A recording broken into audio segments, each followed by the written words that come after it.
तो चलिए शुरू करते हैं हमारी आज की कहानी। आज मेरी शादी सलोनी नाम की एक बहुत ही ज़्यादा सुंदर लड़की से हुई थी।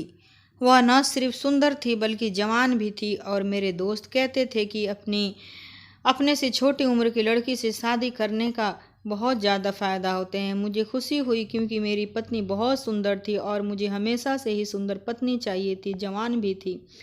मेरी माँ ने ही इसको मेरे लिए पसंद किया था। मेरी माँ भी जब रिश्ता देख रही थी तो यही कहती थी कि लड़की सेहत के हिसाब से अच्छी होनी चाहिए, ठीक होनी चाहिए, शरीर में जान होनी चाहिए, जवान होनी चाहिए। मुझे लगा कि शायद मेरी माँ यह सब इसीलिए कहती है क्योंकि वो चाहती है कि जल्दी जल्दी उसको दादी बना दिया जाए और लड़की की सेहत ठीक होगी तो तभी वो बच्चे पैदा कर सकेगी। लेकिन मुझे नहीं पता था कि मेरी माँ का इन सब के पीछे का मकसद क्या है।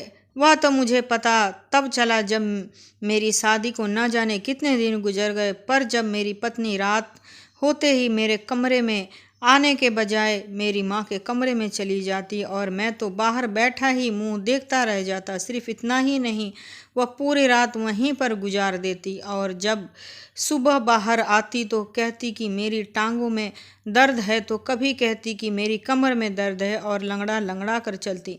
मैं हैरान रह जाता कि यह तो पूरी रात क्या करती रहती है और मेरी माँ को भी फिक्र नहीं होती कि वह इसको बाहर ही क्यों भेज देती। यह मेरी पत्नी है और मेरी माँ को इसे अपना नौकर समझ लिया है। लेकिन फिर भी मेरी पत्नी मेरी माँ के साथ अच्छे तरीके से रहती थी और बिल्कुल भी लड़ाई झगड़ा नहीं करती थी। सिर्फ यही बात नहीं थी, जब वह दोनों अंदर कमरे में होती तो मुझे अंदर आने नहीं देती। मैंने इतना दफ़ा जाने की कोशिश की तो वो भी नहीं आने देते और यहाँ से चला जा और तेरा यहाँ पर कोई काम नहीं है। एक दिन मैं बहुत ज़्यादा उत्सुक हो गया और पहले से ही उस कमरे में जाकर छुप गया ताकि देख सकूं कि मेरी पत्नी और मम्मी पूरी रात क्या करती हैं। मेरे दिमाग में तो ऐसे कोई बात नहीं थी जो बहुत ही ज़्यादा अजीब हो, लेकिन इस कमरे में वह दोनों मिलकर जो कर रही थी वह न सिर्फ अजीब था बल्कि बहुत ही ज़्यादा शर्मसार कर देता, क्योंकि वह दोनों सारी रात ज़मीन पर बैठकर एक दूसरे के साथ, मेरा काम भी अच्छा था और मेरे घर भी बहुत ज़्यादा लोग नहीं थे, लेकिन प्रॉब्लम था हमारा एक घर बहुत ही पुराना सा घर था, बिल्कुल ऐसा कि जैसे 1947 के ज़माने के होता है। और सब कहते थे कि इस घर को छोड़ दो, नहीं तो ये घर आप लोगों के ऊपर गिर जाएगा। दरअसल यह घर नहीं, छोटी सी हवेली थी, पर मेरी माँ कहती थी कि मैं इस घर में ही ब्याह कर आई थी और यहाँ से मेरी अर्थी ही निकलेगी और कहीं नहीं जाऊंगी। मुझे मेरी माँ से इतना ज़्यादा प्यार नहीं था कि मैं उनकी आज्ञा का पालन करता रहता। मसला ये था कि आजकल किराए पर घर मिलना भी बहुत मुश्किल था और मेरे पास इतने पैसे नहीं थे। मैंने अपनी माँ का एक बहुत बड़ा नुकसान किया था। उन्होंने अपने गांव वाली ज़मीन और अपना सारा सोना बेचकर मेरे हाथ पर रख दी थी और मुझे कहा था कि मैं एक बिजनेस कर लूं जिससे सारी ज़िंदगी हम बैठकर खा सकेंगे। बिजनेस मेरा नहीं चला और न सिर्फ नुकसान हुआ बल्कि कर्जदार मेरे पीछे पड़ गए। अब वह लोग मेरे पीछे पड़े थे और मैं बड़ा परेशान था। फिर सोचा कि शादी कर लेता हूँ तो लड़की दहेज में कुछ न कुछ लाएगी, कर्जदारों के मुंह बंद हो जाएंगे। लेकिन लड़की भी दहेज में कुछ ज़्यादा लेकर नहीं आई, पर फिर भी जो पैसे उसके माँ बाप ने दिए थे उनसे मैंने कर्जदारों के मुंह पर बंद कर दिए। अब मेरी माँ न सिर्फ मुझे दिन रात बातें सुनाती थी बल्कि कहती थी कि तुझ पर मैं ज़िंदगी में कभी भरोसा नहीं करूँगी। और मैं कहता था कि आपकी ज़िंदगी रह कितनी सी गई है और अब आपके पास ही है क्या। वह कहती थी कि हवेली तो मेरी है, मैं तेरे नाम के नहीं कर जाऊंगी। और मैं हंसता था कि फिर और किसके नाम करके जाएंगी। यह हवेली न सिर्फ वह हवेली बहुत पुरानी थी बल्कि इसमें अब तक पुराने ज़माने के सामान भी पड़ा था। एक बार तो एक टूरिस्ट भी यहाँ पे आ गया था और कहता था कि मुझे अंदर से अपनी हवेली दिखा दो तो मैं आपको कुछ पैसे दे दूंगा। और हमने उस दिन उससे डॉलर कमा लिए थे, वह भी सिर्फ अपना घर दिखाकर। लड़की वाले भी गरीब थे, किसी तरह से उन्होंने दहेज का इंतजाम किया था, इसीलिए इस बारे में कुछ बोल नहीं पाए कि अब आप लोगों का घर तो बहुत पुराना है। सोनाली अच्छी लड़की थी, वह मेरी जिंदगी में आ गई, पर हमारी शादी की रात हम दोनों ही बहुत थके हुए थे और वह मुझसे बातें करते हुए ही सो गई। मुझे उसकी यह हरकत भी अच्छी लगी और मैंने कहा कि सारी जिंदगी पड़ी है एक दूसरे के साथ समय बिताने के लिए, बेचारी थक गई होगी। सुबह वह अपने घर वालों के पास गई, यह भी हमारी रस्म थी। उसके बाद शाम को वापस आ गई तो शाम में ही मेरी माँ ने मेरी पत्नी को कहा कि तुम्हारी शादी ब्याह के फंक्शन में बहुत ज़्यादा थक गई हूँ, मेरी टांगों में बहुत दर्द है, रात को मेरे कमरे में आ जाना और आके मेरे पाँव दबा देना। सोनाली को इस बात से कोई दिक्कत नहीं था, उसने कहा कि जी अम्मी जी मैं आ जाऊंगी। लेकिन मैंने कहा कि आज की रात तो हमारी रात थी, अब तुम वहाँ जा रही हो। तो उसने कहा कि वह भी तो आपकी ही माँ अम्मी है, मेरी तो नहीं है, और अभी शुरू के दिन हैं। अगर मैं उनकी बात नहीं मानूंगी तो उनके दिल में मेरे लिए जहर पनपने लगेगा। आधे घंटे तक वापस आ जाऊंगी। मैंने कहा ठीक है, आधे घंटे तक तुम्हारी दूरी बर्दाश्त कर लूँगा। और दिल में भी यही सोचा था कि अच्छी बात है, मेरी पत्नी अगर मेरी माँ की सेवा करती है तो मुझे उसे रोकना नहीं चाहिए, नहीं तो घर का माहौल खराब हो जाएगा और परेशानी मुझे ही होगी। पर यह क्या कि मेरी पत्नी कमरे में गई और वापस आने का नाम ही नहीं ले रही थी। यहाँ तक कि 2 से 3 घंटे गुजर गए। मैं अपनी माँ के कमरे की तरफ गया। वो हवेली थी तो कमरे काफ़ी दूर दूर बने हुए थे। मेरा कमरा एक कोने में था तो उनका दूसरे कोने में था। मैंने देखा कि अंदर से कोई आवाज़ नहीं आ रही थी, ऐसा लग रहा था कि वह दोनों सो गई थी, इसीलिए मैंने उनको जगाना जरूरी नहीं समझा। ऐसा लग रहा था कि उन्हें जगाऊंगा तो अजीब सा लगेगा। मैं वापस आकर अपने कमरे में सो गया। सुबह मेरी पत्नी जब कमरे से बाहर निकली तो उसकी तबीयत बहुत खराब लग रही थी। इससे पहले कि मैं उससे पूछता कि तुम रात को वापस क्यों नहीं आई, मेरी माँ ने कहा कि इसकी तबीयत अचानक से खराब हो गई थी तो यह मेरे कमरे में ही सो गई। मैंने कहा कि अगर तबीयत खराब थी तो मुझे बता देते, तो कहने लगा कि नहीं, इतनी भी खराब नहीं थी और फिर भी तो मैं उसकी कुछ लगती हूँ। मैंने उसकी नज़र उतारती तो वह ठीक हो गई और बस उधर ही सो गई। मेरी पत्नी के चेहरे से लग रहा था कि जैसे बात कुछ और है। मैं सवाल उससे करता था, जवाब मेरी माँ देती थी। बाद में मैंने उससे पूछा तो उसकी जगह मेरी माँ जवाब देती थी। उसने कहा कि जैसा मम्मी जी रही हैं वैसे ही हैं, मेरी तबीयत खराब हो गई है। यह दिन भी इसी तरह गुजर गया। फिर 1-2 दिन ऐसे थे कि जिसमें मैं अपनी बीवी के साथ समय गुजारना चाहता था, लेकिन मुझे भी समय नहीं मिल रहा था क्योंकि कर्जदार पहले से ही मेरे सर पर थे। अगर मैं समय जाया करता तो फिर मैं बहुत बड़ी मुश्किल में फंस जाता। काम तो मुझे करना ही था। मेरी पत्नी और माँ अभी तक एक दूसरे के साथ ठीक जा रही थी। कोई अनबन, कोई लड़ाई झगड़ा, कोई बहस कुछ नहीं था। मैं चाहता था कि घर का माहौल ऐसा ही रहे, लेकिन रात हुई तो फिर मेरी माँ ने कहा कि सोनाली आकर जरा मेरे पाँव दबा दे। मैंने कहा कि जल्दी वापस आना, आज तो आ ही जाना। उसने कहा कि आज तो मैं जल्दी आ जाऊंगी, पर आज भी वापस नहीं आई। मुझे गुस्सा आया और मैं अपनी माँ के कमरे की तरफ ही चल दिया। मैंने कहा कि मेरी माँ ने भी तो अपनी ज़िंदगी गुजारी है, बाबूजी के साथ उनकी ज़िंदगी बड़ी अच्छी गुजरी है। इनको ये नहीं पता कि 2 लोगों की शादी हो जाती है तो एक दूसरे के साथ समय भी बिताना होता है। कहाँ गई वह माँ जो बहू को पकड़कर खुद बेटे के कमरे में छोड़कर आती है कि तुम दोनों खुश रहो। यहाँ पर मेरी माँ मेरी पत्नी को अपने कमरे में बुला लेती है और उससे सेवा करवाना शुरू कर देती है और मैं अपनी माँ के कमरे के दरवाजे पर दस्तक दी, लेकिन अंदर से कोई आवाज़ नहीं आई। थोड़ी देर बाद मैंने ज़ोर ज़ोर से दरवाज़ा पीटना शुरू कर दिया क्योंकि मुझे गुस्सा आ रहा था। तो मेरी माँ ने कहा कि वो सो गई है, तेरी पत्नी, तू भी जाकर सो जा, बेशर्म कहीं का। मैं हैरान रह गया कि इसमें मेरी क्या गलती थी। मेरी पत्नी है, अगर मैं उसे अपने कमरे में बुलाने के लिए आया तो क्या गलती कर दी मैंने। अगर किसी दिन मेरी पत्नी मेरी माँ के कमरे में नहीं सो भी तो उसे दिन उसकी तबीयत खराब हो जाती।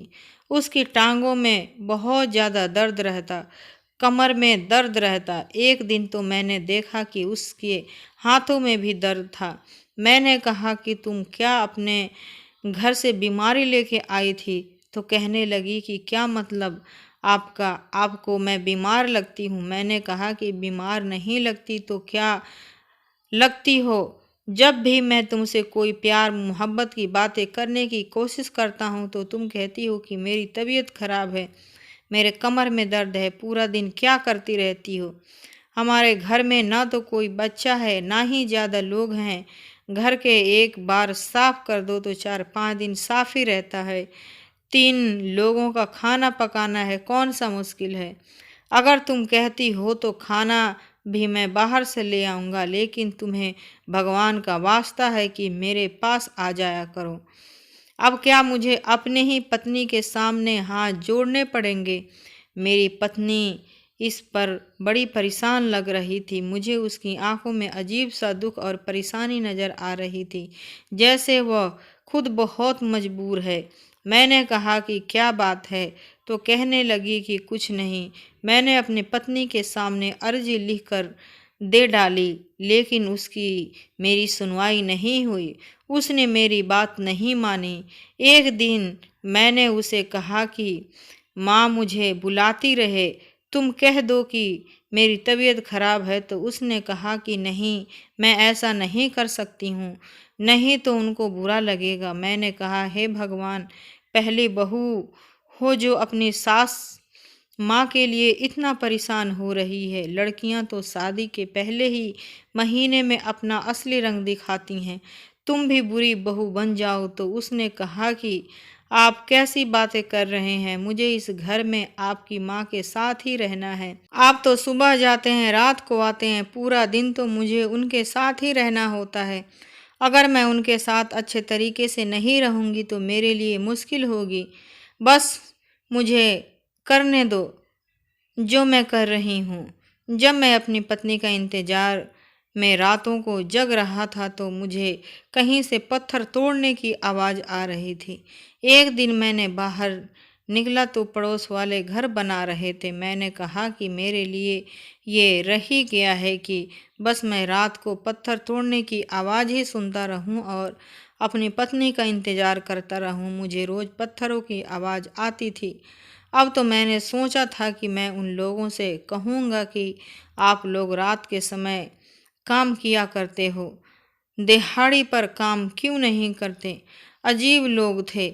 आजकल के घर बनाने वाले इतनी जल्दी थी कि दिन को भी काम करते थे और रात को भी मजदूरों से काम करवाते थे। इतनी भी किसी चीज़ की जल्दी होती है क्या? सोचा भी तो मैं भी यही था कि मेरा बिजनेस चल जाएगा तो मैं घर, इस हवेली को छोड़कर यहाँ से अच्छा सा घर बनवाऊंगा। अब तो हमारी पूरी गली में ही नए नए घर बनते गए थे। बीच में हमारा घर ही अजीब सा और खौफनाक सा लगता था। ऐसा लगता था कि भूत बंगला है। अब मेरे पास एक ही चारा था कि मैं अपनी माँ से बात करता हूँ। मैंने उनसे बात की। मैंने कहा कि मम्मी, यह सोनाली को रात को क्यों अपने कमरे में बुला लेती हो? मेरी माँ तो पहली बात पर ही ऐसे गुस्सा हो गई जैसे मैं यह बात बार बार कह रहा हूँ। कहने लगी कि बूढ़ी औरत हूँ, मेरी टांगे जवाब दे रही है तो मेरा इस दुनिया में क्या था क्या नहीं। लोगों के घरों में काम कर कर के मैंने तुझे पाला और ज़मीन खरीदी, जेवर बनवाया, वह सब भी तूने लुटा दिया है। अब अगर तू तेरी बीवी से अपने पैर दबवा लेती हूँ तो इसमें भी तुझे आपत्ति है। इतना दर्द होता है मुझे कि नींद नहीं आती। पैर दबाती है तो नींद आ जाती है, फिर उसको नींद आ जाती है तो वो भी यहीं पे सो जाती है। जाकर अपनी पत्नी से बात कर, मेरा दिमाग ना खराब कर। मैं तो शादी करके फंस गया था, ना इधर का रहा ना उधर का रहा। दोनों औरतों के बीच में मेरा सैंडविच बन रहा था। मैंने अब भगवान की ओर देखा और कहा कि तू ही मेरी मदद कर। शाम हुई तो मेरी पत्नी को चक्कर आ गए और वह बेहोश हो गई। मेरी माँ कहने लगी कि लगता है कि कोई खुशखबरी है, और मैं दिल में सोचने लगा कि खुशखबरी क्या हवा में आएगी, कोई खुशखबरी नहीं है, वैसे ही तबीयत खराब हो गई होगी। मैं अपने पत्नी को डॉक्टर के पास ले जाना चाहता था, लेकिन मेरी माँ कह रही थी कि डॉक्टर के पास ले जाने की ज़रूरत नहीं, अभी ठीक हो जाएगी। उसने मेरी पत्नी के चेहरे के पर पानी के छींटे मारे और उसे लाल मिर्च भी सूंघाई, पुदीने के पत्ते भी सूंघाई, लेकिन वह उठ ही नहीं रही थी। ज़्यादा ही बीमार हो गई थी शायद। अब मैंने कहा कि फिर इसको कुछ हो गया तो मेरी पत्नी मेरी जिम्मेदारी है। मैं उसे डॉक्टर के पास ले गया। हमारे मोहल्ले में एक लेडी डॉक्टर बैठती थी। वहाँ जाकर मेरी पत्नी को होश आ गया तो मैंने कहा कि चेकअप करवा लेते हैं। अब आए हैं तो पता तो चले कि ये सब क्या हुआ था और क्यों हुआ था। वह कहने लगी कि नहीं नहीं, मैं नहीं जाऊंगी। डॉक्टर ने उसका चेकअप किया और जब वह बाहर आई तो डॉक्टर ने मुझे अजीब सी नज़रों से देखा। कहने लगी कि आजकल के मर्दों का तो कोई हल नहीं है। मैंने कहा कि क्यों डॉक्टर, क्या हुआ? तो कहने लगी कि तुम्हें पता होना चाहिए कि यह क्या हुआ है। अरे अपनी शक्ल तो तुम्हारी ऐसी है, पत्नी तुम्हें भगवान ने सुंदर दी है, इसका मतलब ये नहीं कि है कि जान ले लोगे लड़की की। मैं हैरान रह गया। मैंने कहा कि लेकिन मैंने किया क्या है? तो डॉक्टर ने कहा कि यह तो तुम दोनों पति पत्नी की आपसी मामला है। तुम लोगों को पता है कि क्या किया है, लेकिन पुरुष के जिस्म की भी एक हद होती है। जरा से ज़्यादा मेहनत मजदूरी नहीं कर सकता, और तुमने इससे कोई इतना ज़्यादा मुश्किल काम करवाया है कि इस बेचारी को चक्कर आ गए हैं। इसका बीपी लो हो गया है और यह बेहोश हो गई है। और जिस तरह से यह होश में नहीं आ रही थी, अगर इसी तरह से कुछ वक्त गुजर जाता तो फिर वह और भी बहुत बड़ा मसला बन जाता। मेरी पत्नी को कुछ दिन आराम भी करने को बोल दिया था। उसके पीछे न पड़ा करो। और ये मोहल्ले में बैठने वाली लेडी डॉक्टर थी, मोहल्ले की औरतों को बर्दाश्त करती थी। इसकी जान कड़वी थी, लेकिन यह जिस जिस्म की बातें कर रही थी, मैं समझ गया था कि उसका इशारा किस तरफ है। वो कहना चाहती थी कि आप अपनी पत्नी के साथ ज़्यादा समय नहीं बिताया करें, उसे थोड़ा आराम करने दिया करें। पर उसे कौन बताता कि यहाँ पर तो आराम ही आराम चल रहा है। पर यह सोचकर मैं हैरान हुआ कि अगर ऐसी बात है तो फिर डॉक्टर ने यह सब क्यों कहा कि मेरी पत्नी को आराम करने की ज़रूरत है, और उसके हाँ साथ कुछ ऐसा ही हो रहा है, जबकि वह तो अभी तक ठीक से मेरी हुई भी नहीं थी, मेरे पास भी नहीं सोती थी। अगर मैं अपने पत्नी के बारे में सोचता तो वह अच्छी लड़की थी, खूबसूरत थी, मेरे साथ अच्छे तरीके से बात करती थी। मैं आता था तो मुझे खाना खिलाती थी और शाम तक हम लोग एक दूसरे के लिए बिल्कुल पागल हो जाते थे। लेकिन जैसे ही रात होती तो मेरी माँ उसे अपने कमरे में बुला लेती थी। और आजकल मैं देख रहा था कि मेरी पत्नी के चेहरे पर अजीब सा डर था। वह हमेशा डरी डरी रहती थी। एक दिन मुझे कहने लगी, आपको मुझसे कितना प्यार है? तो मैंने कहा, बहुत ज़्यादा। तो उसने कहा, फिर भी कितना, बताइए ना। मैंने कहा, क्यों पूछ रही हो? तो कहती है कि आप कहीं मुझे छोड़ तो नहीं दोगे। मैं उसे क्यों छोड़ता, वह तो नहीं। इस तरह का सवाल क्यों कर रही थी? मैंने उससे कहा कि नहीं, मैं तुम्हें कभी नहीं छोड़ूंगा, लेकिन वो हमेशा डरी रहती थी, मेरी माँ से भी डरती थी। एक दिन फ़ोन पर किसी से बात कर रही थी और मैं जानता था कि अपनी माँ से बात नहीं कर रही थी, शायद अपनी किसी सहेली से बात कर रही थी। कह रही थी कि मेरी सासू माँ ने मुझे बहुत तंग कर रखा है, मैं बहुत ज़्यादा परेशान हूँ और मुझे यह समझ नहीं आती है कि मेरा इस घर में वक्त कैसे गुजरेगा। यह तो मेरा पति अच्छा है, नहीं तो अभी तक हमारा रिश्ता भी दांव पर लग जाता। यह बात सुनकर मैं हैरान रह गया कि हमारा रिश्ता दांव पर कैसे लग सकता है। वह ऐसी बातें क्यों कर रही थी। जैसे ही मैं कमरे में आया उसने फौरन फ़ोन बंद कर दिया। मैंने कहा कि क्या बात है, किससे बात कर रही थी, फ़ोन क्यों बंद कर दिया। बात कर लेती तो कहने लगी कि मैं अपनी माँ से बात कर रही थी, मेरी पत्नी मुझसे झूठ क्यों बोल रही थी। उसे मुझसे झूठ बोलने की क्या ज़रूरत थी। बात तो वह अपने दोस्त से ही कर रही थी, बार बार उसका नाम भी ले रही थी, तो फिर उसने मुझसे झूठ क्यों बोला। मेरी माँ की हरकतें भी आजकल कुछ अजीब सी थी। वो इस घर को बेचने की बात कर रही थी। मैंने उनको किसी से बात करते सुना था। कहने लगी कि बस कुछ ही दिन की बात है, 2 महीने बाद मैं यह घर बेच दूंगी। और मुझे यह नहीं बताया कि घर क्यों बेच रही हैं, किस को बेच रही हैं।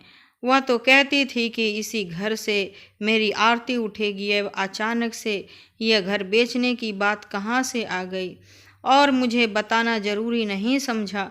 मैंने अपनी माँ का बहुत नुकसान करवाया था, यह सच है। उसके बाद से उनको मुझ पर भरोसा नहीं था, लेकिन घर की बात तो मुझे बतानी चाहिए थी ना, पर उन्होंने मुझे नहीं बताई। मेरी पत्नी जब भी मेरी माँ के कमरे में रात को जाती थी उसकी हालत खराब होती थी। अब तो मैं उसे देखकर हैरान होने लगा था कि जब वह आई थी तो कितनी सुंदर, कितनी मोटी ताजी थी, लेकिन अब उसके गाल चिपक गए थे, उसका वजन कम हो गया था, उसके हाथ सख्त हो गए थे और बहुत ज़्यादा बीमार रहती थी। इतनी ज़्यादा दवाइयाँ खा ली थी कि उसकी हालत सही नहीं होती थी और ठीक भी नहीं हो रही थी। उसकी टांगों में दर्द होता तो कभी कमर में। मैं जब भी अपनी माँ के कमरे में जाने की कोशिश करता वह मुझे अंदर नहीं आने देती। एक दिन तो ऐसा हुआ कि मेरी पत्नी उनके कमरे में ही थी, लेकिन शायद वह दरवाज़ा अंदर से बंद करना भूल गई थी। मैं भी खुश हो गया कि दरवाज़ा खुला हुआ है, पर मैं जैसे अंदर आने लगा उन्होंने दरवाजे को हाथों से बंद करने की कोशिश की और इधर से मैंने धक्का लगाया तो उन्होंने अंदर से धक्का लगाया और दरवाजे को पकड़कर मेरे मुंह पर मारा। मतलब उनको बस यही फिक्र थी कि ठीक है मैं कमरे के अंदर ना आ जाऊं। उन्होंने ये भी नहीं देखा कि दरवाज़ा मेरे मुंह पर लग गया है। मैंने कहा कि ये क्या है मम्मी, दरवाज़ा खोलो। वह मुझे कहने लगी कि तेरा यहाँ कोई काम नहीं है, तू चला जा यहाँ से। मैंने कहा कि मेरी पत्नी अंदर है, भेजो तो मैं चला जाऊँगा, वरना मुझे कोई शौक नहीं है आपके कमरे में आने का। मेरे मुंह पर चोट लग गई थी तो मुझे भी गुस्सा आ गया था, पर मेरी माँ ने कहा कि तेरी बीवी बाहर नहीं जाएगी, तू जाकर सो जा अब। उन्होंने रोज का यही धंधा बना ली। वह मेरी पत्नी को कमरे के अंदर बंद करके ही बैठ जाती थी। मैंने अपनी पत्नी से बार बार पूछा कि क्या बात है, मुझे बता दो। वह बहुत डरी हुई रहती थी, लेकिन वह मुझे बात नहीं बता रही थी। अब मेरे पास और कोई रास्ता नहीं था। एक तरफ मेरी पत्नी मुझसे झूठ पर झूठ बोल रही थी, दूसरी तरफ मेरी माँ मुझसे झूठ बोले जा रही थी। क्योंकि जब मैंने पूछा कि क्या आप वो हवेली बेचना चाहती हो, तो उन्होंने कहा कि नहीं। तुझे किसने कहा? मैं तो नहीं बेचना चाहती, जबकि मैंने अपने कानों से सुना था कि वो हवेली को बेचने की बात कर रही थी। इन दोनों औरतों ने मिलकर मुझे पागल बनाया हुआ था। अब मुझे कुछ और ही सोचना था। जो कुछ भी हो रहा था वह इस कमरे के अंदर हो रहा था और जिसमें मुझे जानने की नहीं देते थे, तो मुझे ही किसी तरह वहाँ जाना था और पता करना था कि उस कमरे के अंदर क्या हो रहा है, और ये भी तो तभी कर सकता था जब मैं खुद उस कमरे के अंदर जा सकता था। और मेरी माँ मुझे जाने नहीं देती थी, तो मेरे दिमाग में एक खुराफाती प्लान आ गया। एक दिन मैंने सुबह ही अपनी पत्नी और माँ से कहना शुरू कर दिया कि आज मैं शहर से बाहर जा रहा हूँ। मेरी माँ को हमेशा ही मुझ पर गुस्सा आता रहता था। इस बार भी कहने लगी कि फिर किसी के पैसे लेकर जा रहा है। मैंने कहा कि माँ, काम से जा रहा हूँ, बहुत ज़रूरी काम है। उसने कहा कि हाँ, चला जा। मैंने कहा कि आज मेरी पत्नी को अपने कमरे में मत बुलाना, बेचारी थक गई है, उसे आराम करने देना। उसने कहा कि हाँ ठीक है, नहीं बुलाऊंगी तेरी लाडो पत्नी को। तूने तो उसे लाड करके बिगाड़ दिया है, लेकिन याद रखना कि जब औरत इतनी बिगड़ जाए तो फिर ठीक नहीं होती। जो मैं तेरी पत्नी के साथ कर रही थी ना ठीक थी ना तेरी। अगर कोई मेरी पत्नी की हालत देखता तो वह फौरन ये बात कह सकता था कि इस लड़की के साथ जरूर कुछ बुरा हो रहा है। सिर्फ पैर दबाने की वजह से किसी के साथ इतना बुरा नहीं हो सकता था। हमारी शादी को इतना वक्त नहीं हुआ था जितने किलो वजन उसका कम हो गया था। आज कुछ और ही थी जो मुझे मेरी माँ मुझसे छुपा रही थी। मेरा प्लान में सिर्फ यह नहीं था कि मैं झूठ बोलता कि मैं दूसरे शहर जा रहा हूँ, रात वहाँ गुजारूंगा और खुद कमरे में छुप जाता, बल्कि मैंने अपनी मौसी को भी फ़ोन कर दिया और कहा कि आप आज हमारे घर आ जाना, आपकी दावत है। लेकिन यह बात मेरी माँ से ना कहना कि मैंने आपको फ़ोन किया था। तो वह कहने लगी कि इस तरह तो मेरी माँ मेरे गले पड़ जाएगी। लेकिन मैंने कहा कि मौसी, मुझे बड़ा ज़रूरी काम है, आप मेरी मदद करो तो फिर मैं भी आपको कुछ ना कुछ लेकर दूंगा। मेरी मौसी बड़ी लालची औरत थी। उसने कहा कि ठीक है, और वह घर आ गई। मौसी जैसे ही वह घर आई तो मैं पहले से ही घर के अंदर छुपा हुआ था। मेरी पत्नी और माँ उसकी सेवा में लग गई, उसके लिए खाना बनाने में लग गई, और मैं जाकर अपनी माँ के कमरे के अंदर छुप गया। मैंने अपनी माँ के कमरे में पहले भी आ चुका था, लेकिन आखिरी दफ़ा कब आया था मुझे याद नहीं था। और कहते हैं कि जब यहाँ पर राजा महाराजा रहा करते थे तो यह उनकी खिदमत गाह थी, जहाँ वह अपनी रानियों के साथ रहते थे। इस घर की दीवारों के रंग कब से खराब हो चुके थे। एक बार हमने ठीक भी करवाए थे, पर फिर खराब हो गए, इसीलिए दीवारों पर बड़े बड़े पर्दे लग गए थे। मुझे नहीं पता था कि मेरी माँ जल्दी कमरे में आ जाएगी, लेकिन शायद वह कमरे से कोई चीज़ उठाने के लिए आई और मुझे फ़ौरन से छुपना पड़ा। तो मैं एक पर्दे के पीछे छुप गया। मुझे पता था कि यह जगह छुपने के लिए अच्छी नहीं है, शायद मुझे इससे ज़्यादा अच्छी जगह छुपना चाहिए था, लेकिन मैं और क्या करता, मेरे पास और कोई रास्ता नहीं था। मेरी माँ ने पूरी ज़िंदगी इस कमरे में गुजारी थी, उसे बेवकूफ़ बनाना इतना आसान नहीं था। बस मैं ऐसी जगह छुप गया और भगवान से प्रार्थना करने लगा कि मेरी माँ पहले ही मुझ पर विश्वास नहीं करती थी, इसके बाद वह मुझ पर बिल्कुल भी विश्वास नहीं करती और शायद मुझे घर पर भी निकाल देती। मैं यहीं छुपा रहा। जैसे ही शाम हुई और मेरी माँ कमरे में आई और फ़ोन पर किसी से बात करने लगी, कहने लगी कि मुझे 9 लखा हार चाहिए, हाँ वो भी अपनी बहू के लिए, उसका नाम भी लिखा हो, उसका पीछे शगुन के सिक्के भी चाहिए। मैं हैरान रह गया कि मेरी माँ मेरी पत्नी के लिए 9 लखा हार बनवा रही है। उसे हार का नाम 9 लखा था, लेकिन वह 9 लाख में नहीं बनता था, इससे भी ज़्यादा महंगा था। मेरी माँ तो मेरी पत्नी को अच्छा नहीं समझती थी, फिर उसके लिए इतना बड़ा महंगा सोने का हार क्यों बनवा रही थी और ऑर्डर दे रही थी। थोड़ी देर बाद ही उसने किसी से फ़ोन पर बात करनी शुरू कर दी। कहने लगी, बड़ा वाला फ्रिज चाहिए, वही फ्रिज जिसके 2 दरवाजे होते हैं, यानी कि डबल डोर फ्रिज की बात कर रही थी। डबल डोर फ्रिज कौन सा सस्ता था, बहुत ज़्यादा महंगा था। मेरी माँ क्यों इतनी महंगी चीज़ों का ऑर्डर दे रही थी, जबकि हमारे पास तो कुछ भी नहीं था। कहीं इस घर को बेचकर सामान तो नहीं लेना चाहती थी, लेकिन घर को बेचकर सामान लेती तो फिर सामान कहाँ रखती।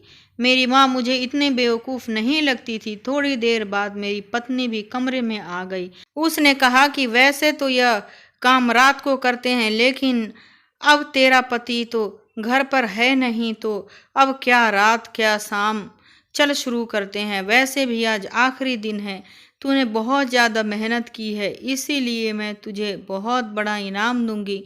मैंने अभी तेरे इनाम का ऑर्डर भी दे दिया है। पता नहीं किस बारे में बात कर रही थी। मेरी पत्नी ने कौन सी मेहनत की थी जिसका इनाम मेरी माँ मुझे उसको दे रही थी। वह कहने लगी कि माँ जी, मेहनत तो मैंने वाकई बहुत की है और इनाम भी आप मुझे दे रही हैं, लेकिन मेरी हालात तो देखें, कैसी हालात हो गई है मेरी। मैंने आपको पहले ही कहा था कि यह काम बड़ा मुश्किल है, मुझसे नहीं होगा। मेरी माँ ने कहा कि हाँ मुश्किल है, लेकिन फल भी तो इतना बड़ा मिल रहा है, और उसके बाद हमारी ज़िंदगी में कोई मुसीबत नहीं आएगी। बड़े से बंगले में रहेंगे, नौकर चाकर होंगे, गाड़ियाँ होंगी, तेरे पास सोने की गहने होंगे। तू जो कहेगी मैं ला कर दूंगी। तेरी आंखों में इतना दुख क्यों है? मुझे पता है तेरा बड़ा नुकसान हुआ है, लेकिन क्योंकि यह भी तो सोच कि मैं बूढ़ी औरत हूँ, मुझे यह काम नहीं होना चाहिए था। तू मेहनत ना करती तो ये सब कुछ कैसे होता। मेरी पत्नी ने कहा कि आप अपने बेटे से भी तो ये काम करवा सकती थी ना। तो मेरी माँ और कहने लगी कि नहीं, मुझे उस पर बिल्कुल भी भरोसा नहीं है।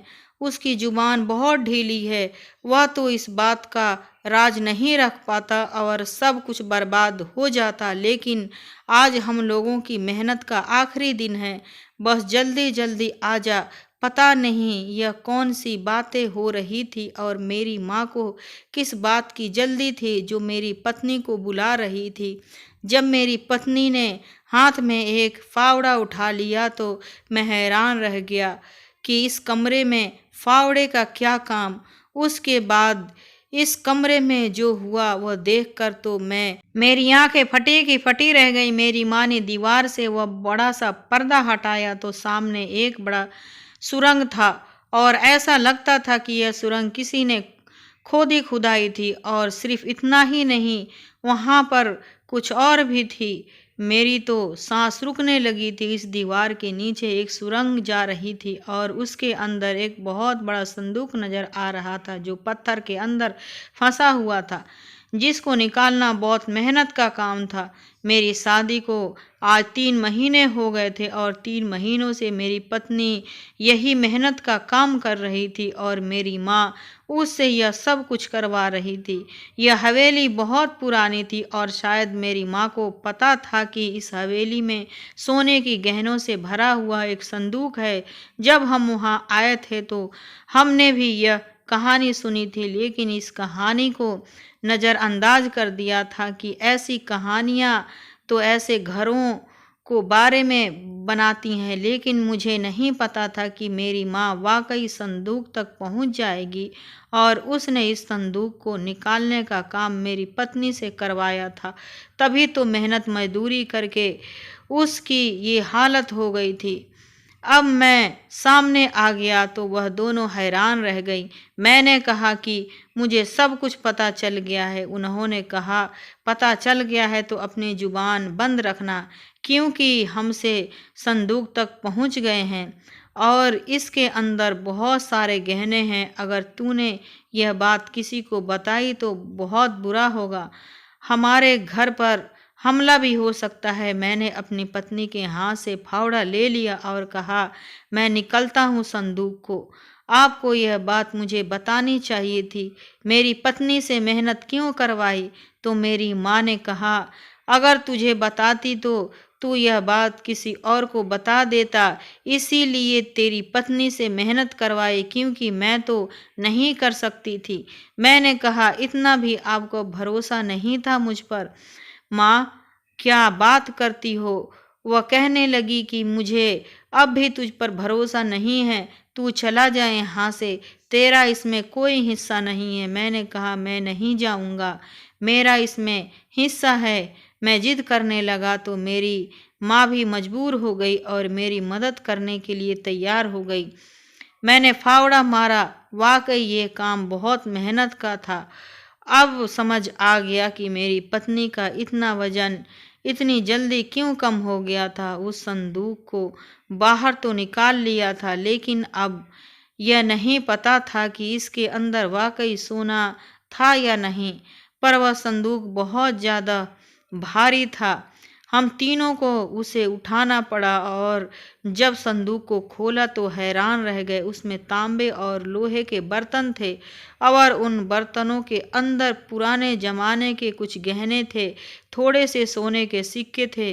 इतने पैसे नहीं बनते थे इन चीज़ों के जितने मेरी माँ समझ रखी थी कि वह यह घर भी बेच रही थी और लाखों के गहने बनवा रही थी। मेरी पत्नी ने तो रोना शुरू कर दिया। उसने कहा, मेरी इतनी सारी मेहनत बेकार गई। यह तो उसने ज़्यादा नहीं है, इतने बर्तनों का क्या? मैंने कहा, ये बर्तन भी बिक जाएंगे। मैं अपने पत्नी को तसल्ली देने लगा और मेरी माँ ने अपना सिर झुका लिया, क्योंकि उसने सोचा था कि यह संदूक सोने से भरा होगा और हमारी सारी जिंदगी हमें पैसा नहीं कमाना पड़ेगा, क्योंकि जब हमने इस संदूक के सारे गहने और सोने को निकाला तो वह लाखों रुपये बन गए, करोड़ों नहीं बने। और लाखों ने भी इतना ज़्यादा नहीं था। बस हम लोगों ने फिर यह हवेली भी बेच दी और थोड़े पैसे के साथ मिलाकर एक छोटा सा घर खरीद पाए। उसके बाद भी हम बिजनेस नहीं बना सके। मेरी पत्नी के साथ वाकई बहुत बुरा हुआ था। उसने कहा कि मैंने भी लालच किया था, इसीलिए मुझे लालच की सज़ा मिली है। आप लोग बताइए कि सज़ा किसको मिली और सबसे ज़्यादा बुरा किसके साथ हुआ। तो आज की हमारी कहानी कैसी लगी? फिर मिलते हैं अगले वीडियो।